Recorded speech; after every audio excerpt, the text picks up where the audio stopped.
Voici la fameuse tour Triomphe, building de 80 mètres de haut qui doit être planté dans un quartier au bâtiment bien plus bas, précisément à la place de ce bâtiment, 3 fois plus petit environ. Le promoteur vient d'avoir le permis, les riverains eux s'opposent au projet depuis le début et accusent le coup aujourd'hui.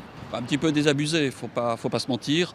On a un quartier quand même qui est encore assez villageois dans son état d'esprit. On est tout à fait ouvert, je le répète, à la construction de nouveaux logements parce qu'il y a une pression sur le logement à Bruxelles, donc on comprend.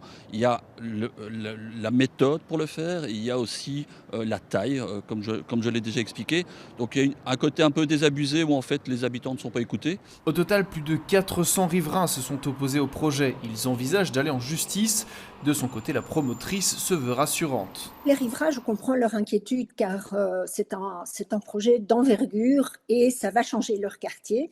Mais ce projet vise justement à transformer un quartier qui aujourd'hui est un lieu de passage, hein, on est sur un pôle de transport en commun, c'est un lieu de passage et on va en faire un lieu de vie. La promotrice va rencontrer les riverains dans un bon mois, mais il y a aussi deux autres opposants au projet, la commune d'Ixelles et celle d'Auderghem. Auderghem a déjà émis 2 avis négatifs et va introduire un recours à la région, puis au Conseil d'État si nécessaire.